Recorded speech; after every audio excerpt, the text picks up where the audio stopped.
Hello, everybody. Welcome to Budget and Finance for Thursday, November 4th. It's 5:30 p.m.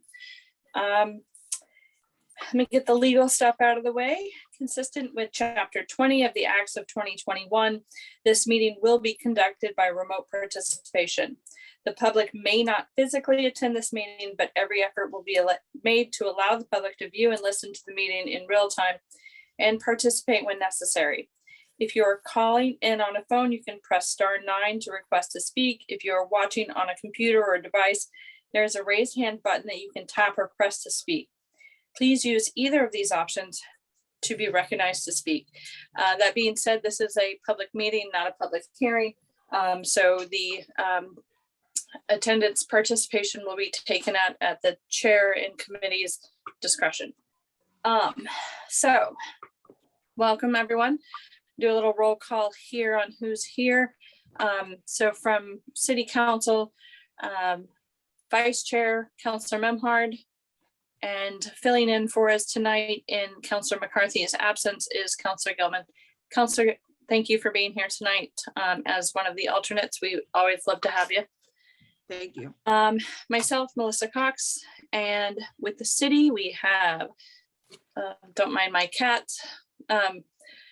With the city, we have Clerk Committee, Sherry Carvallis. The Assessor's Office, we have Nancy Papos, Gary Johnstone, and Tim Good. And CFO, John Dunn, and Chief of Police, Ed Conley. And Harbor Master, TJ Shimataro. So, excuse me, dear. Okay. First item on the agenda is the loan authorization request in the amount of $410,000 for a Harbor Master patrol boat. That was continued from our last meeting, and I guess there's still some outstanding questions as to if it's gone before the appropriate boards for it to be moved forward from Budget and Finance to full City Council. So I'm just gonna turn up my volume real quick. I can figure out how. Oh my goodness. Sorry about that. So I was notified about 30 minutes ago that the Waterways Board hasn't voted on this. And I'm getting Waterways Board has voted. Hold on one sec. That I'm getting conflicting information, and there might be some confusion as to whereas if they voted on the authorization and the need for the purchase, but didn't vote on the funding. And then it's also part of our charter that it should go before the CAIB, which is the Capital Advisory Improvement Board. Might have that wrong. So they have not been able to have a meeting because they only have 4 of the 7 members appointed, and one of the members has been on vacation in Canada and unable to return back. And so with that one person gone, they don't have a quorum. It's part of our charter that these capital improvements go before these 2 boards. So I'm going to leave it there. That's what I know. That's what I've been able to follow up on since I've been home. PJ or John, you had some information for that, or TJ, whoever wants to go first. Well, basically, Council, you are correct. There was a CIAB meeting posted for a week ago this past Monday. Unfortunately, they realized that they were not going to be able to have a quorum. Ted Costa called me and apologized and told me that they would schedule a meeting as soon as they knew that they were going to be able to have a quorum. He also asked that for some further review on some other projects at that meeting. So he didn't want this to be a single issue meeting. So I still have not heard back from him.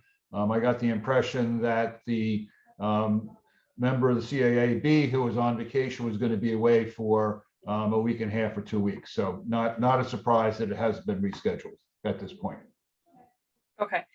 So TJ, if you want to fill me in on the Waterways Board, Part of my problem is when trying to follow up from being on vacation, I can go to the Zoom meetings for budget and finance and see what was said there, but quite honestly, they haven't had an agenda since September 21st that's been posted. So I don't know when this emergency meeting was, but if it wasn't posted with the city on the website, then I don't know how legal the meeting was. And then second of all, the minutes, and I know this isn't your problem. This is a waterways board.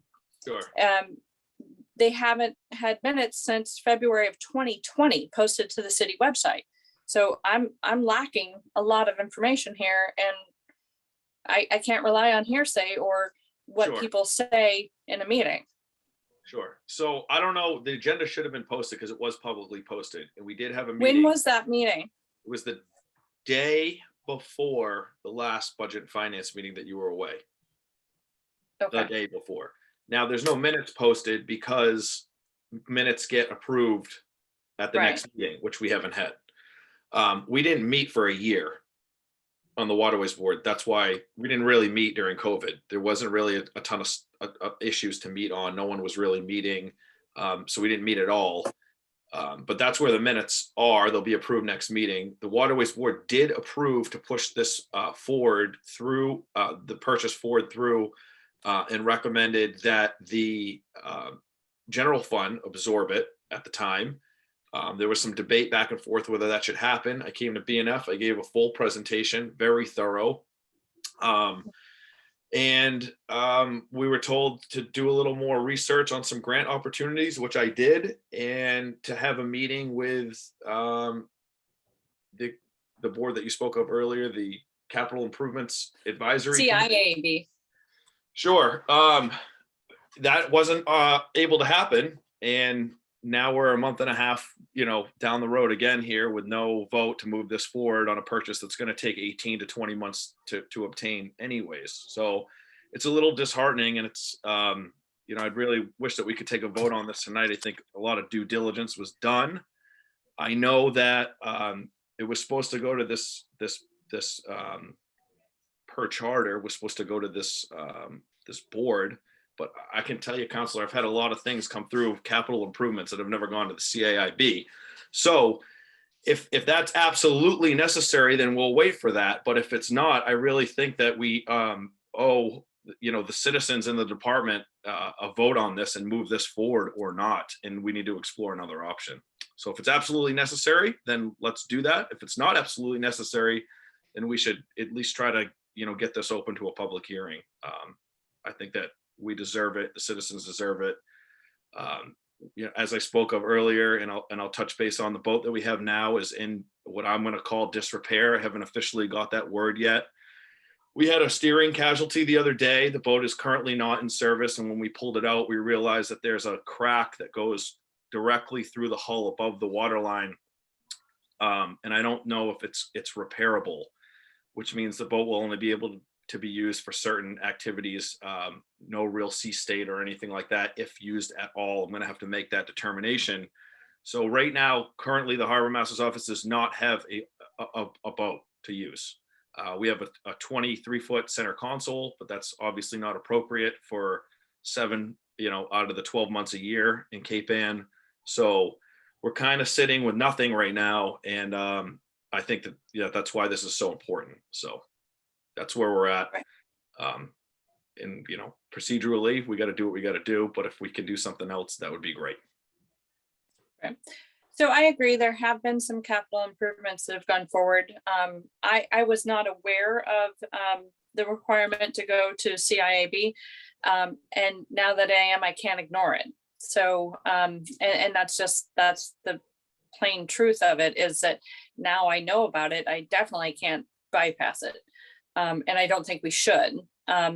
You're without a boat regardless of what happens tonight or in the next 2 months. Sure. But I do understand that you'd like to not be without a boat on the other end of it. The sooner we get this passed, the sooner it gets ordered, the sooner you get it. And I want you to have it as soon as possible. Sure. And I'm not a big fan of dragging this out And we've all seen prices increase through And COVID that's the other thing too. This is going in to come back. 24 hours. Sure. Yeah. Sure. Yeah, And that so- quote actually is up tomorrow, Yeah. which we wouldn't have got this done tomorrow anyways, but I did speak to the rep. They said they could probably extend it for 15 more days. I don't even know if that would have got us there, but I'm seeing prices on things almost double. So, Yeah. No, and Be- I'm willing to hold an emergency budget and finance meeting as soon as we can determine what is going on with the CIAB. And I need some minutes from the Waterways Board, I will get those. to even you. if they're draft minutes. Sure. Because quite honestly, there's been meetings since, I mean, you said you didn't meet in 2020, basically all of COVID, but I've got, Well, I think we maybe met once or something like that. yeah, Yeah. there's 3 meetings in 2020 and 1, 2, 3 meetings in 21. And I still don't have any minutes from any of those. Let me get So on those even right- if they're in draft form, we can accept those in draft form and know that they're not official, but Mhm. we gotta have something. We got- If Absolutely. if I had the Waterways Board and we didn't have CIAB and there was problems scheduling it, I'd move it forward. Sure. Because we can't, you're right, we can't delay it because of a non-function. So are we voting on, is taking this purchase out of the general fund totally off the table, and we're voting, what is the Waterways Board exactly voting on? The funding? They already voted to move the purchase forward. Is taking a portion of this out of the general fund absolutely off the table? I don't really know what they're voting on. So, Well, capital improvements for an enterprise account should be coming out of the enterprise account. That is my understanding. Mhm. And again, I have nothing but your word that they have voted on this to move Sure. it forward. I have nothing. sure. And not that I don't take you for your word, but it's, we've got nothing. I will get the minutes posted to the website. Well, I just email me the draft ones. That Yeah. is fine. Mr. Dunn, Yes, Counselor? where are we at with sourcing the income for, or the money for this boat?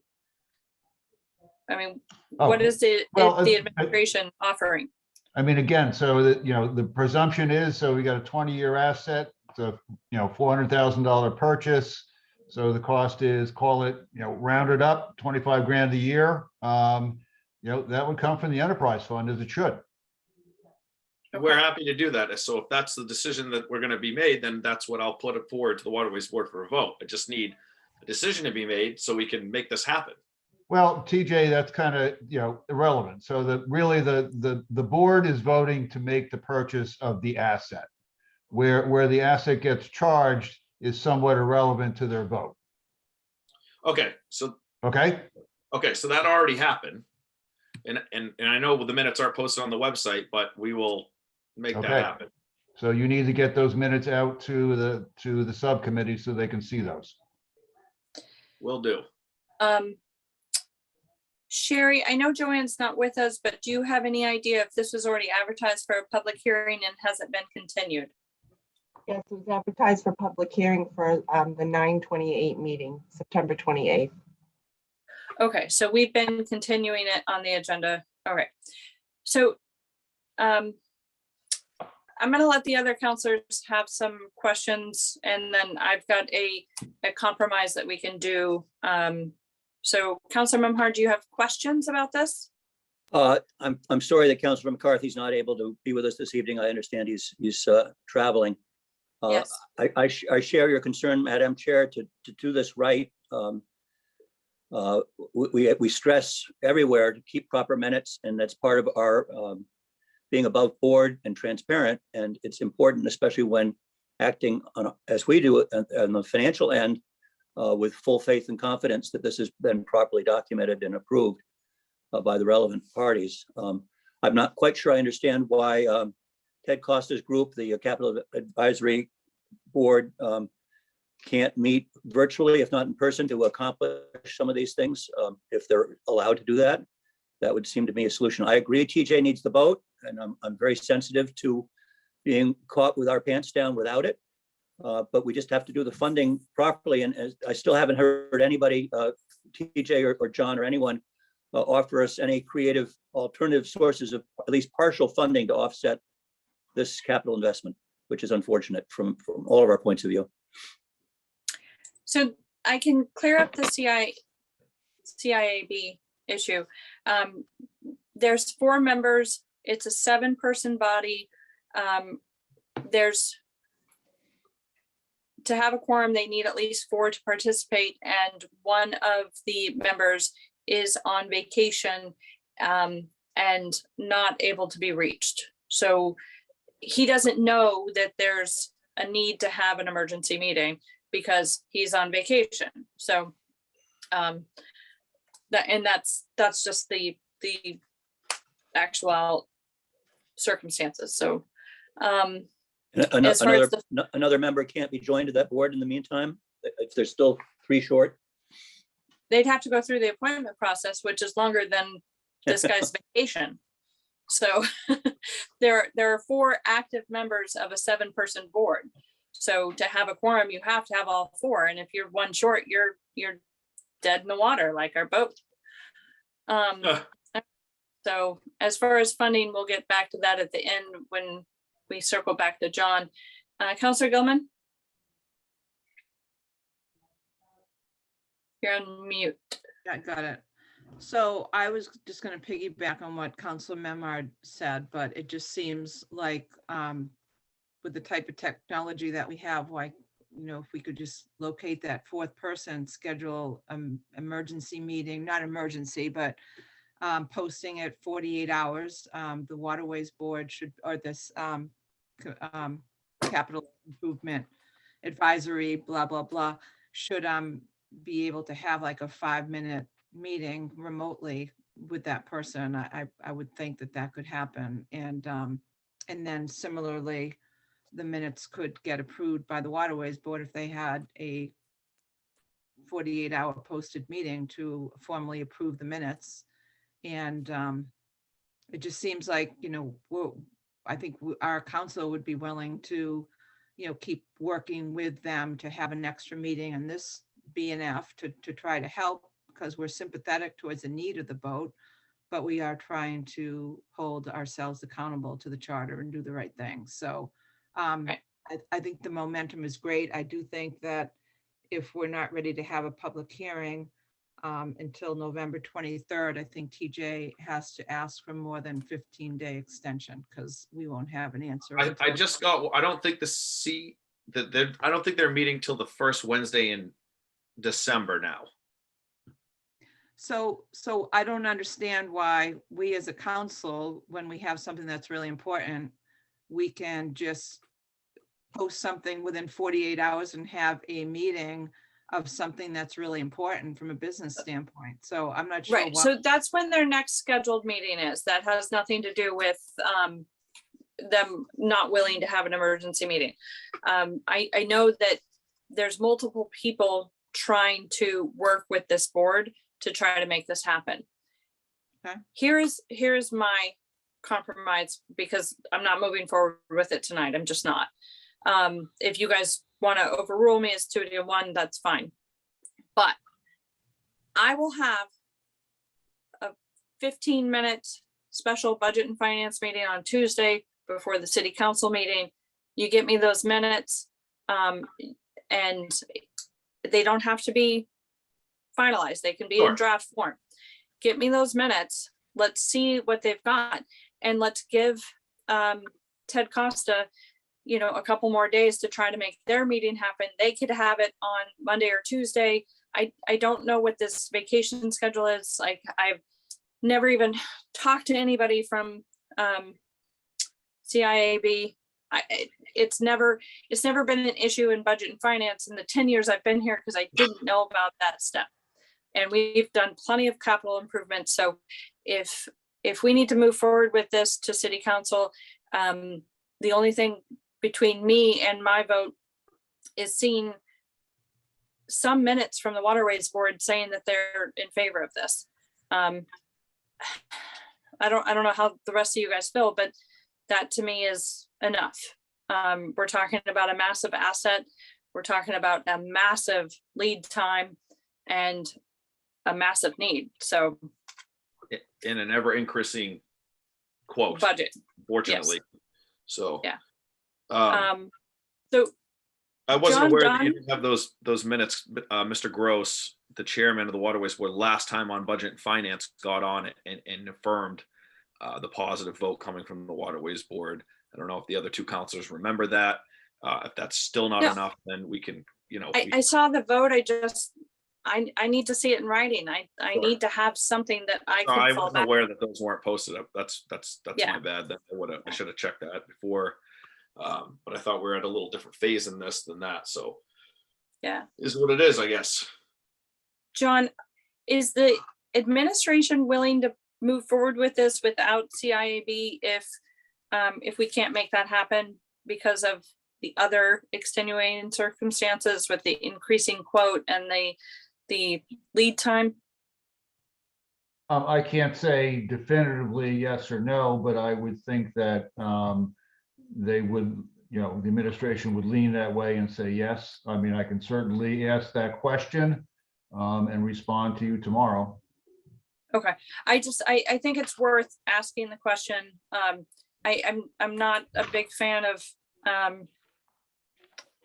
breaking procedure, but at the same time, this is a difficult situation that we're in. So I'd love to give the board a chance, and they can weigh in on it at their next meeting if they're not able to.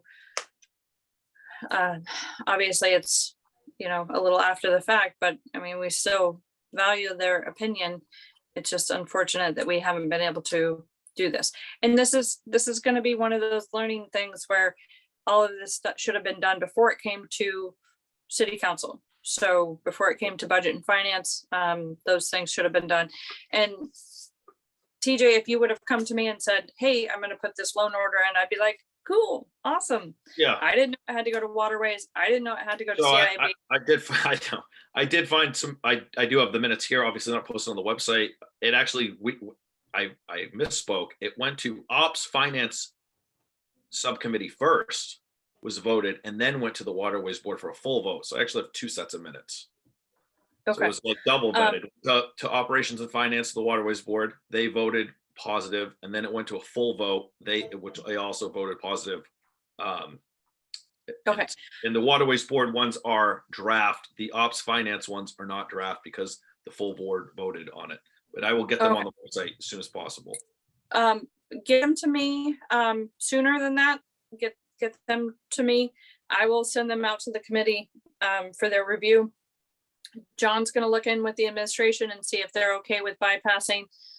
Sherry's going to put up a budget and finance meeting at 5:30 on Tuesday. So everything will be in place for a quick meeting. We should know everything before Tuesday at 5:30, obviously. And I will get the ball rolling. That's the best compromise I can offer you tonight. That is excellent, Counselor. Thank you. Good? Everybody else good on that? Okay. Thank you. Have a I good will night. have these minutes to you folks momentarily. All right. Thank you so Thank you. much. So no small items on the agenda tonight. So the next item on the agenda.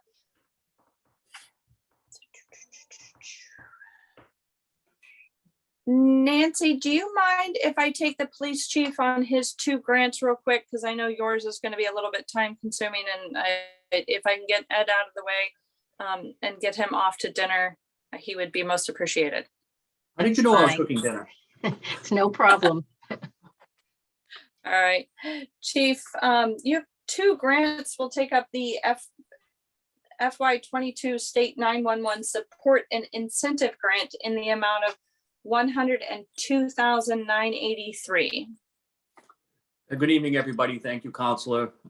This grant, I've been before you a number of times for the same grant. This is a very standard grant that we apply for every year. As you know, the Gloucester Police Department runs what we call a PSAP, or the emergency 911 center, and the state provides us funding to ensure that we meet all the training and staffing requirements. And that's what this funding covers for us. Great. Any questions from the committee? Scott, I know you've seen it before.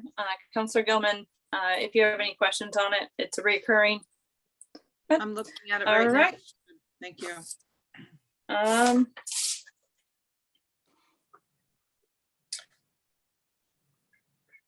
I recommend the city council accept under Mass General Law, Chapter 44, Section 53A, a state grant from the Massachusetts Executive Office of Public Safety and Security State 911 Department and FY22 State 911 Department Support and Incentive Grant Program for $102,983.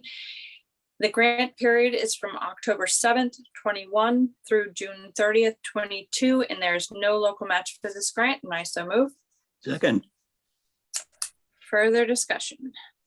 Seeing none, roll call vote. Counselor Memhard, yes. Counselor Gilman, Yes, Counselor Cox, yes, motion passes 3 in favor, 0 opposed. All right. The next item on the agenda is acceptance of an FY22 State 911 EMD grant in the amount of $45,250.23.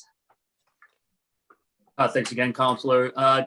So this grant is very similar to the first one. They're actually kind of married to each other. This is, again, a standard grant from the state. It provides, EMD stands for Emergency Medical Dispatch, which is a process we have to do when someone calls 911 and has any type of medical emergency. There is a standardized algorithm that all of our dispatchers are trained to go through. And then there's actually also a quality control portion of that we do. And this grant pays for it. The state pays for that fully. Any questions? Seeing none. I recommend the city council accept under Mass General Law, Chapter 44, Section 53A, a state grant from the Massachusetts Executive Office of Public Safety and Security, State 911 Department, and FY22 State 911 Department Emergency Medical Dispatch Grant in the amount of $45,250.23. The grant period is from October 6, 2021 through June 30th, 22, and there is no local match for this grant, and I so move. Second, Further discussion? Seeing none, roll call vote. Counselor Memhard, yes. Counselor Gilman, yes. Counselor Cox, yes, motion passes 3 in favor, 0 opposed. Thank you so much. Have fun at dinner. Thank you, Chair. Madam Chairwoman. I appreciate you taking me out of order. No So is my problem. family. All right. So next up on the agenda is the tax classification. So the other 2 items, I don't have anybody waiting to process these. We'll process them on our own after your presentation is over. Thank you, Counselor. Good evening, everybody. Nancy Pappas, Principal Assessor. The FY22 values and new growth were approved by the Department of Revenue on October 19th. This enables us to move forward with the tax classification process. There are 4 options to consider, none of which change the total tax levy. As there are no parcels classified as open space and the mayor has not chosen to adopt either the residential or small commercial exemption, the focus is on determining the percentage that each class of property will bear. To do that, a residential factor must be adopted, and this factor determines the share that each class will bear. I will try and share the screen here so that I can have the packet up at the same time.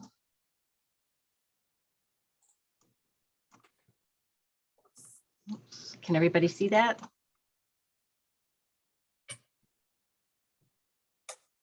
Yes. Okay, great. So page 4 shows the total value of each class and the percentage of each class. This year, the residential class makes up 90.64% of the total, and the commercial, industrial, and personal property accounts 9.36. The taxable value of the city increased this year approximately 10%. Looking at the residential class and based on the sales analysis, the class as a whole increased approximately 9%.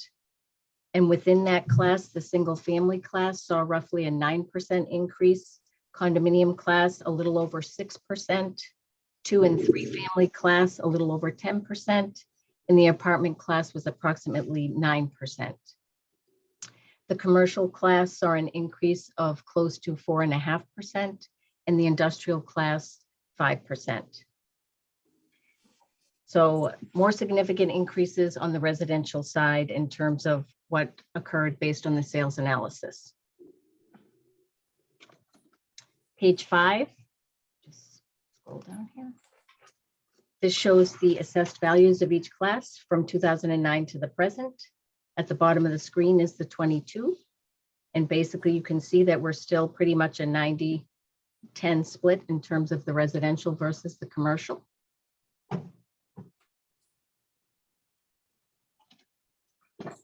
Page 6 shows the historic shift factors that have been adopted over the years. And it's the underlying factor associated with the shift that is what is voted on.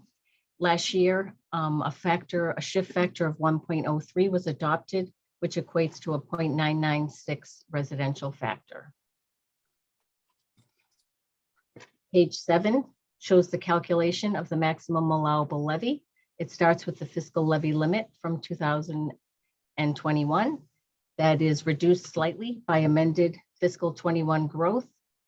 And then the Prop 2.5 increase and new growth are added, which results in the fiscal 22 levy limit.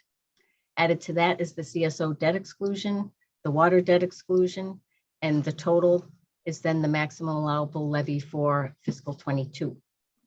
When that number is divided by the total value of all parcels, it results in a tax rate at a factor of 1 of $11.78, which is rounded to $11.77 so as not to exceed the maximum allowable levy.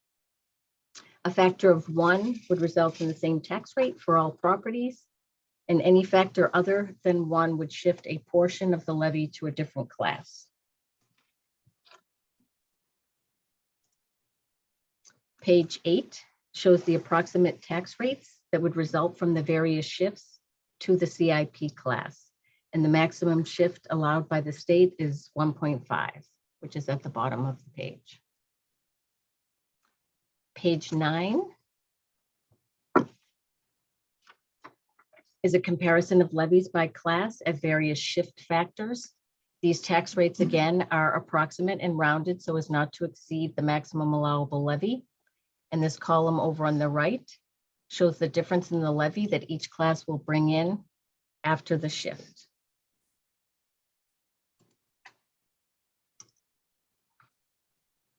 Page 10 shows changes in the dollars that for property in tax dollars for properties valued at different shift levels and different valuation levels. It shows the savings to the residential parcels and the increase in tax dollars for this commercial, industrial, and personal property taxpayer. For fiscal 22, the average single family home was valued at $688,389 and the median single family home $497,050. So looking at this column of 500,000 at last year's 1.03 shift, it shows the savings to the residential of $15, while the commercial, industrial, and personal property taxpayer would pay an additional $175. And at the bottom of the screen in the same column is the maximum shift. And for that same value property, if the maximum shift was adopted, it would save the residential $305, while the CIP taxpayer would pay an additional $2,945. So this basically just isolates what will happen in terms of the shift itself in the current year. It does not take into account changes in property values from one year to the next. Nancy, I'm sorry, can you go back one slide? Can Yes. you say the numbers again as the factor of the 1.03? In terms of the savings, Yeah, the increases the business to what and the residential to? So basically, this is showing tax dollars and what will happen. If you shift to the 1.03, basically it's going to move a portion of the tax levy over on to the commercial, industrial, and personal property class. So a residential property owner that has a property valued at the straight 500,000 would save $15 annually based on that scenario. The same commercial, industrial, and personal property taxpayer would then pay the additional 175 annually. Okay, sorry. I got offset with my pages and I missed that. So I That's appreciate you okay. going. Does that answer? Yes, perfectly. Okay. Thank you. So the balance of the packet really shows the open space discount, the residential exemption, and small commercial exemption, which are not viable options this year. I do have the other assessors here, as you know, Tim Good and Gary Johnstone. So we will do our best to answer any questions you might have. Thank you. Before Nancy takes the presentation away, does anybody have any questions on any of the slides? I can't see you, so you're going to have to be vocal. No, I am all set so far. Thank you. Same, thank you. Great. Okay. Thank you, Nancy. Okay, so I'll stop the screen share. Yes, please. Thank you. Whew. I can't see people nodding their head because the only person I can see is the active speaker. So yeah, I know it makes it a little disconcerting when you can't see everyone. yes. All right. So Kenny, you weren't on when I introduced everybody. So I just want to let everybody know that Kenny did join us a few minutes after I did my roundtable introduction. So thank you, Kenny, for being here tonight. All right. So does anybody have any questions for Nancy as far as shift?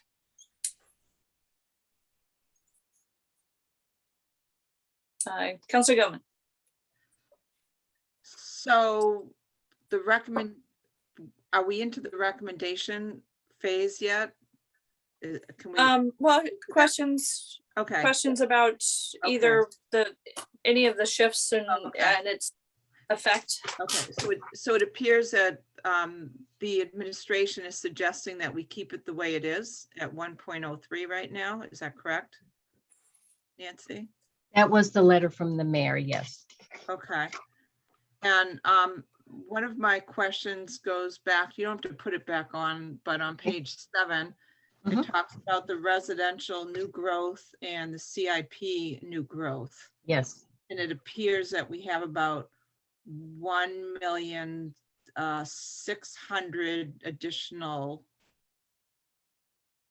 dollars in those two categories. factors, 2 categories. Okay. So the CIP new growth. So can you just elaborate on what that is? I mean, Certainly. Yes. So the total new growth this year, all classes, is higher than typical.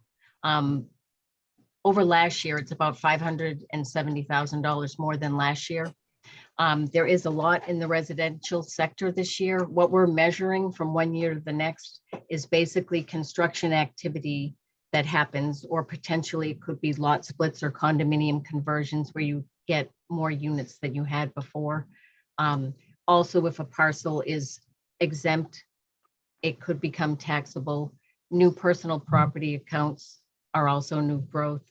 And the same holds true for the commercial. If there's new construction, if there's additions of those types of things. So we measure this all year as we're out doing building permits. And with the residential this year, the main reason why there is more than there was last year is the addition of the Halyard Apartments up at the former Fuller site. So those were under construction as of 1/1, not all entirely complete, but still, significant construction was done there. And that accounts for almost 400,000 in terms of the new growth dollars on the residential side. So that's a little bit heavy this year, which helps in terms of what we were able to have for new growth value to add here and come up with the higher maximum allowable levy. So may I ask a follow-up question through the chair? Yeah, absolutely. Thank you. You don't have to ask, just go until somebody else tells you to stop, Yeah, or thank- Scott raises his hand. So one of the matters that I think we can continue to do a better job selling is reminding our residents of the benefits of this new growth to us. Not just for this formula of the tax classification, but in general, what that does to help us. Mhm.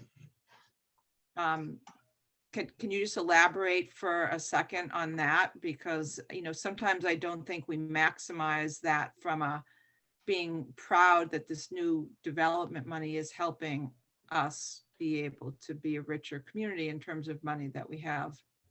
Right, and it does expand the tax base. So when we're talking about that with even commercial, trying to lessen the burden on residential, there have been commercial projects that are ongoing that have contributed. They finished the CVS at Gloucester Crossing last year. There is still some commercial construction that's going to take place at the Fuller site, which we haven't realized at all. So that we're looking at the bank being constructed potentially for next year. There's also another retail building that might go in there. So these types of things all enable us to increase the tax base and make more flexibility in terms of the budget and what we have to spend on services and running the city and providing for the residents. Mhm. And again, I just think that we can sell that so much more than we do, because people get frustrated when they see all these new developments and it's like, what's in it for them? And they don't see how it can really help us be able to afford more services for Yes. for our constituents. And I think that's something that we can do a better job selling, in my opinion. Understood, I agree. Thank you. We don't sell things, we educate, by the way, Gal. Got it. Councilman Horn. Nancy, I just wanted to follow up on a comment you made earlier, just profiling the values overall, comparing the two groups. And I think, again, it's important that people appreciate, we have many constituent concerns and complaints about particularly Ocean View residential property. And as you said, you indicated that the commercial property values in the appraisal process that you go through every year increased about overall 5%, but the residential properties as a group increased in value twice that, around 10%. And so that's sort of balanced out against the fact that we have this tax classification. But it's also my impression that the dollar values here, relatively speaking, are not large, that were in terms of their financial impact, either on homeowners or on businesses. It's a more symbolic split, I think, again. When you talk about the shift in terms of deciding what factor to adopt, you're absolutely correct. Thank you. If you want me to elaborate on the values, I can. I wasn't sure if that was your question or. Well, I'm sorry if I sort of shifted from that. My question is, it would be helpful for you to just affirm that, because property owners' values around the harbor or whenever else, if the commercial real estate has not been, generally speaking, appreciating at the same rate that residential properties have been in your evaluation, in your office's review and evaluation. That is true. And we see over time, commercial is always more stable. These are investors buying these properties typically, and they base their decisions on financial information. The homeowner is purchasing something where it's a much more emotional purchase. There was also significant lack of supply this last year and high demand. We saw a lot of properties on the market either going for asking or sometimes being sold above asking. So it was just a really robust residential market. And that looks like it's continuing into 2021. But we always see that in an increasing market, the residential values seem to rise at a higher pace. And in a decreasing market, they also decrease at a faster pace. So commercial is more stable just based on that market and the rationale behind those purchases. And residential, because we are fortunate to have all this coastline, and a very desirable community to live in with beautiful beaches and a lot of cultural amenities and a Now diverse now you're doing Counselor Gilman selling for her. Well, I mean, I think everyone, if anyone that's paid any attention to what things are selling for, you know, Absolutely. anywhere near their neighborhood or just have seen anything on TV, it has been a very, very strong residential market this past year. These increases are larger than we have seen in some time. Thank And you. that's why the tax rate's coming down though, too, you know, to offset that somewhat. Yeah, we all want our house value to be high when we sell, not while we own. So it is it's a double-edged sword. So Yes. yeah. Counselor Gilman. Yeah, I just want to recognize Ken Reel, the chair of the Chamber of Commerce, is on the call, as well as Marianne Boucher. It's nice to have representation from our businesses listening in. Yes. Ken joins us every year on this. But yes. So oh, I gotta fix my screen again.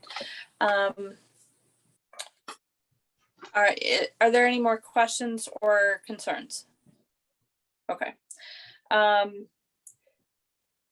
So I'm going to advocate again for a 1-to-1. I do it every year. And then we end up compromising at City Council. So I feel like businesses have a large amount of burden as far as other fees that go along with the taxes to run a business. So for a shift, even on a $1 million home, they're only saving $30, where the business takes on $350. So the rate that, or the percentage of $1 million homes to $1 million business, most of the businesses we have in the city are very robust and very so, well, the bigger ones, I'm sorry, we have a lot of smaller businesses in the city. So this impact to them is huge. And regardless of what size business you have dumpster fees, licensing fees. There's entertainment, depending on type of business you are, liquor license. So there's a lot of things that get tacked on to a business. My concern is burdening these businesses without like a really good offset is not worth it to me. I feel like I'm really doing a poorly job of selling this tonight. Thanks, Val. So in addition to fees and other expenses, the homeowner, we pay for the purple bags, and we can get creative on how to reduce our fees, where the business is it's flat rate. It is what it is. Dumpster tipping fees are insane right now. I pay the bills for my employer, and they're increasing a lot. So we're literally paying to recycle now, and where we weren't even 5 years ago. So again, I'm advocating for a 1-to-1. Also, my concern is with so many people finding that it works to work from home, our retail space is going to be lower. So our business space has the possibility of dwindling. And until we can do a lot more economic development to fill those businesses that we lost during COVID, that we're going to continue to lose because of the work from home movement. And it's strong. It's there's a building close to mine that is going to be up for sale soon because it's lost all its tenants because they've moved to less expensive retail space, they invested in their own building, or they've just closed their doors. So I do see a loss of a lot of business space coming. So that being said, and since, Counselor, Yes. can I ask a question Yep. before we move on? I'm sorry. On page 10, I'd love to see that visual again, because it would be very helpful for me to ask Nancy to compare a shift to 1.03, which is being recommended, to your recommendation to a 1.1 by visualizing that chart. That would just be helpful to me, because I need to really understand this. okay, you don't have the ability to bring it up on your computer or, okay, that Here it works. is. Great. Thank you. Yeah, is that all right, Counselor? Just walk me through this really closely right now, so I can understand Okay. what Council Cox is saying versus what administration is recommending. So basically with this page, because it really does just isolate the shift. If the $500,000 property value, at a factor of 1, they would pay this figure, the 5,885. By virtue of the shift, they're saving $15. And they would pay this figure, 5,870. So in this particular scenario, they would have paid the 5,885 and they're going to pay 15 less. And that's true no matter where you really go on the chart. So the factor of 1 is also showed. So if the factor of 1 that Councillor Cox has suggested, they would be paying this. Otherwise, they're going to see a slight savings. At a factor of 1, both properties at 500,000, whether you're residential or commercial, industrial, personal property, are paying the 5,885. Does that help? Yes, and so, and just compare that to the commercial. So if you- commercial in that same category, if it's stated a factor of 1, they would pay the 5,885. If the 1.03 shift factor was adopted, they would pay the $6,060 instead. They would pay $175 more than that, what they would have at a factor of 1. And Nancy, this isn't per bill, this is over a course of the year, right? It's annually, yes. Yes, okay. So $15 versus 175, Val, that's what I'm looking at. For the same dollar amount of a property, 500,000, whether it be a Correct. business or residential. So, Yeah. so the residents would save $15 and the business would increase 175. Correct. That's correct. And that's for what that is not what you're recommending, though. That's for the 1.03. Well, the 1-to-1 situation is that we would each pay our equal share of, if your property or your business was worth 500,000, then we would both pay 5,885. So if you had a business and I had a home worth 500,000 and we had a 1-to-1 tax rate, we would both pay 5,885 for the year. But if we do the shift, I can't remember if you were the business or the homeowner. I think I'm the homeowner. Anyway, you're the business. So if we do the shift, you are now going to increase your cost by $175, and I'm going to decrease mine by $15. Does that make sense?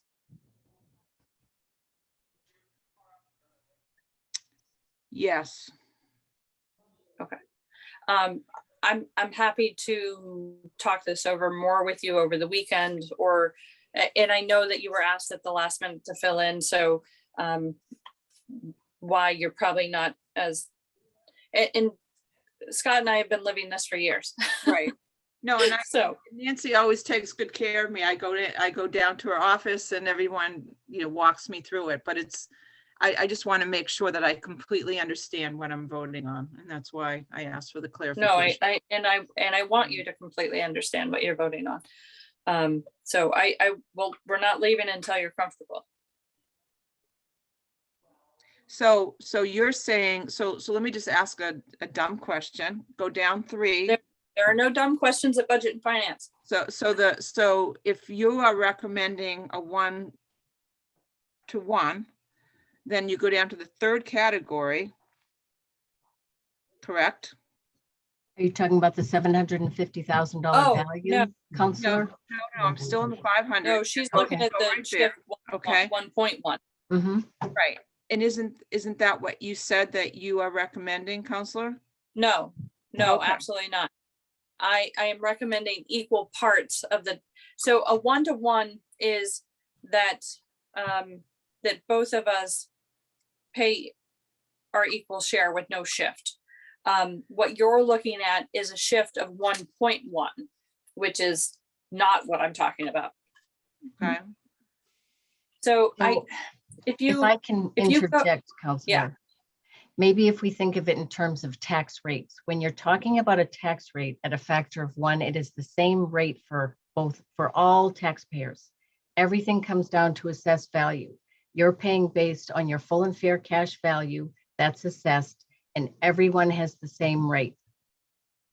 So anytime you shift, it changes the tax rate for both classes. So over here, you can see that it's lowering the residential tax rate, and that's why they're paying a little bit less, and it's increasing the commercial tax rate. They're paying more and a higher percentage just because it's a 90-10 split in this community. So you have a smaller class picking up some of the residential burden. Does that help? It does help. Thank you. Yeah, I'm sorry, Bella. I always refer to it as a 1-to-1, so it's an even. But I understand how you could hear that and look at the 1.1. That was my confusion. So Yeah, sorry about that. that first category. Okay, good. Thank you. All right. Are you all set with the screen? Yes. I am. Thank you. All right. So another, I don't want to call it a burden because I know that oftentimes it's a pleasure to donate to teams and charity events and school activities, stuff like that for businesses. It's nice for them to sponsor. So I feel like we ask a lot of our local businesses. So I personally I've been advocating for an even split for years. So I'm going to move forward with a motion if you guys are ready. Sure. Okay.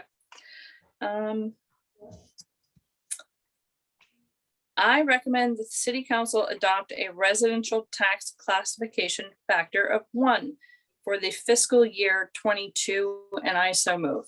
Second. Any further discussion? Yes, Councilor Memhard. I'd just like to follow up. I'm going to vote in favor. I'm going to support the points that Councillor Cox has made on this. I'm a little bit of a broken record like Ken Reel, I'm afraid here. I've been both a residential property owner and a business property owner. And I think it's important that we all appreciate how important attracting business to our community is in terms of services and more importantly, jobs. We do not want our community to become a bedroom community of just fancy homes and views of the water. We want to have an economy here that's self-supporting, and to the extent that we can do anything to encourage investment in our industry and business beyond all the marijuana pot shops that we're seeing come into the community. It's a healthy, good, our fishing industry has gone through a terrible contraction. The harbor continues to be a potential economic engine, but we do need to level the field so that we don't have a barrier of a discriminatory tax rate against our businesses and our industries. And I think homeowners need to appreciate that it's not a large dollar value cost to them, but the resulting availability by attracting new businesses to Gloucester of good jobs local jobs, local places to shop. Is just, we're on an island at the end of the line or the beginning of the line. And it's important to do anything we can to help keep that playing field level and to attract business and industry to the community. The residential homeowners are coming to us in flocks, no matter what we do, because of our views and all the attractions and the quality of life we have. We have to work to attract the business and industry. And this is one small part of that sales job. Thank you. I agree. Counselor Gilman? Yeah, I'm not going to support this, only because I, being a ward counselor, only have 5 businesses in my ward. And I feel like I need to, once again, show empathy towards our residents who many are struggling with retirement and not being able to afford where they're living. So I will not be supporting this. However, I would like to ask Nancy and the team if when you present this to the city council, maybe you can give us some comparable numbers for other municipalities on the North Shore, just so we can see what we might be recommending fares with what other municipalities are doing. If we have that, is that something possible to do at the public hearing? Are you talking about in terms of how other communities handle this particular item in terms of whether they shift or do not shift onto the CIP class? Yes, I have a sheet of Essex County, other local communities and Great. statewide.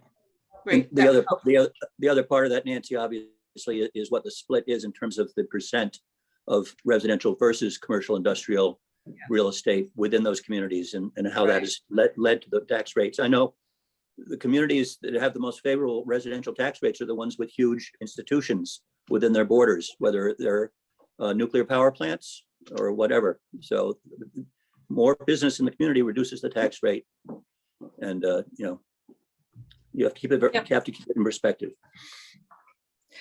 I know for a fact Nancy has one of these fancy spreadsheets that she updates a lot because it often comes up, and it's usually presented at the public hearing for sure, because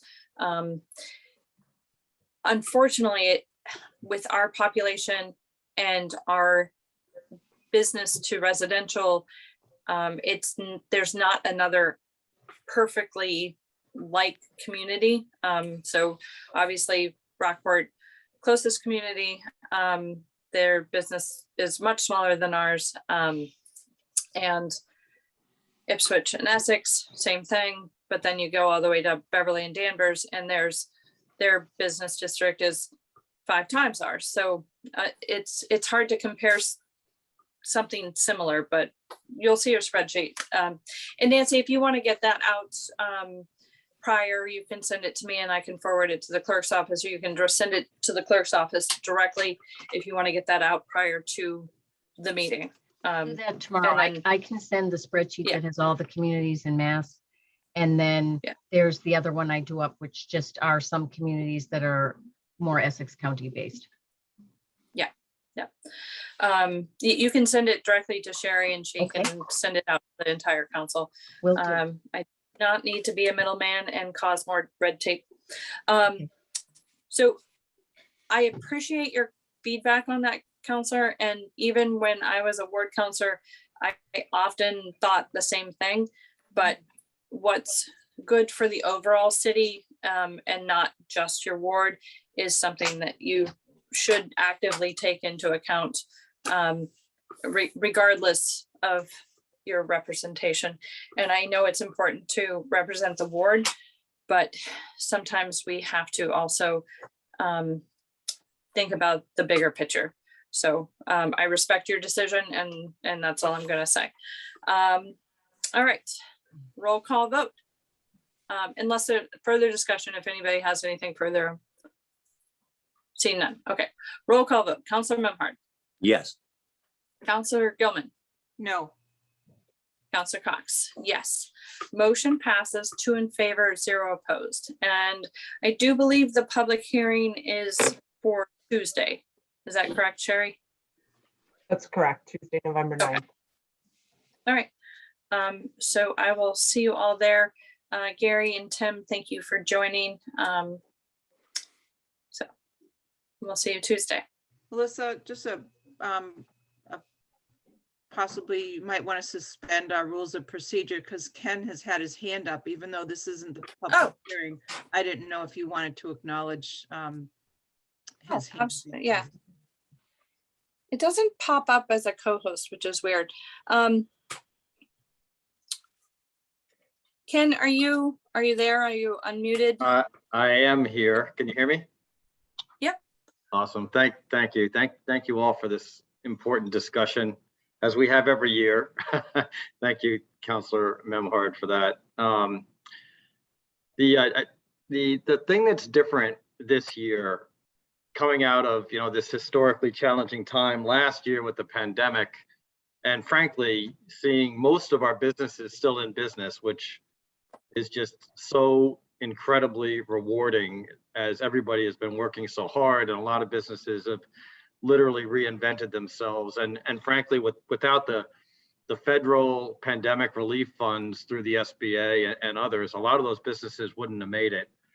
But it's interesting what we're seeing now are 2 main things, and you all know this who are in business, and that is a shortage of workers and real inventory problems, supply chain problems. And this spans the full gamut of the business community, from Mark Adrian Shoes to the Beauport Hospitality Group and Applied Materials, who I spent an hour on the phone with today. We meet with these businesses regularly. The good news is most of them have had a good year. Some of them have had record years. Again, somewhat surprisingly that the public is generally spending money, but they're all gated by lack of workers. And you see that even in the restaurants. A lot of restaurants are not open 7 days a week, and those that are have done incredibly well. And everybody has inventory challenges. And the other thing is everybody is tired. Our workers are really tired. Some businesses are closing early as a result of that. Some businesses are turning over, and you know who they are here in Gloucester. And I think the good news is that most of those spaces are already being looked at for other businesses coming in. But we still are in a very unique time in our nation's history, and for all intents and purposes have come through it incredibly strong. But we're not done. And our mantra is whatever we can do to help out these businesses, most of whom are small businesses, are people like all of us on the phone right now. We got a few employees maybe, and the businesses are tired, and they don't know what's going to happen next with the pandemic. We're not done with it yet. And again, anything we can do to help them out is what we're trying to do. So I appreciate the vote tonight to stay at, or to make the tax rate parity. And I hope that the full council, when you meet next week, decide for the same thing. Thank you. Thank you, Ken, and thank you, Val, for bringing that to my attention. Usually it pops up with something, but I didn't see it. One thing that I wanted to add too is the federal government, state government has been really good with providing grants and everything, and they're continuing to do so. And it is with the chamber's help and the economic development office within the city's help and that partnership to share information about those grants and to get people's participation. I was just at a luncheon yesterday at the hotel that was put on by with the ability to put it on because of a local grant. And they're doing amazing things, and they are working so hard to make that grant money, that dollar, go further. And for the businesses that are participating in it at no cost and getting information on how to drive business to their store. It's unbelievable what they're doing with these grants. So I went on behalf of Local Colors yesterday, and it's amazing. And it's things like that that are going to keep our businesses moving and thriving. But I also really believe that equality is super important. So anyway, thank you again, Ken, for chiming in. And I'm sorry I missed your hand up. No worries, it's all good. Thank you all. We'll see you Tuesday night. All right, so I'm gonna finish with the roll call vote. Counselor, or no, we did it, didn't we? Good God, 2-0. Never mind. It got me all off track. No, All right. 2-0, but 1 opposed. Or I'm sorry, 2-1. Bloody hell. Thank you. All right. And I'm This is what happens when I open-minded. get unorganized. All right. Anything further from the assessor's office? You guys do not have to stay on here for the rest of the meeting. I've got 2 more simple things up before us, and then we're gonna all go to dinner. Not at the same place. I don't want to wait. Thank you, everyone. Have a good night. Thank you. Same to you. All right. Wonderful. So the other items on our agenda, there's 2 items on the agenda to accept donations. The first is a donation in the amount of $600 for the Veteran Services. And the other one is a donation of $100 from the Archives Committee. Does anybody have any questions on either one of those donations? No. Seeing none. Okay. All right. Oh boy.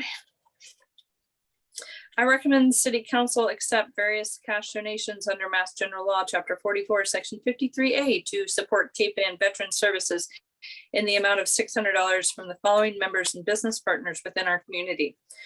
Trinity Congregational Church, $250. Linda Camo, $50. Salvador Testaverde, $300 for a total of $600. And I so move. Second, Thank you. Anything further? Roll call vote. Counselor Memhard, yes. Counselor Gilman, Yes. Counselor Cox. Yes, motion passes 3 in favor, 0 opposed. I recommend the City Council accept the following cash donation under Mass General Law, Chapter 44, Section 53A to support the Archives Committee Fund 3305 in the amount of $100 from the following member within our community. Teresa, I can't say that last name. Gadden, $100. Sorry about that, Teresa. And I so move. Seconded, Further discussion? Seeing none. Roll call vote. Counselor Memhard, yes. Counselor Gilman, Yes. Counselor Cox, yes. Motion passes 3 in favor, 0 opposed. So I did receive the minutes from the Waterways Board, so I will forward those out to the committee and Sherry. Sherry, if you could then forward them on to the full City Council, that would be lovely. I just want to make sure the committee gets them right away. I do believe Counselor McCarthy is going to continue be traveling or out. So I'm not sure of his availability on Tuesday. But I will reach out to him. If not, Counselor Gilman, you're aware of the meeting. If you can join us, great. And you're already familiar with the issues. So, and Mr. Dunn is going to reach out to the administration and find out if they are okay with pushing forward if we can't get the other board to meet. So I will let you know tomorrow. Would be Thank you. better to come up with some additional money in the meantime, but that'll do. Creative funding there, Councilor Memhard. For the boat. Yeah. Anything from you, Mr. Costa? Nope. All righty. Motion to adjourn, So moved. Second. roll call vote. Councilor Memhard, Yes, thank you. Councilor Gilman, Yes. Thank you. Councilor Cox, yes. Counselor Gilman, thank you so much for being an alternate tonight. We appreciate it. Always a All right, pleasure. good. Thank you. Good night, Right. all. Right. Good night, everybody. Good night, everybody. How's your book?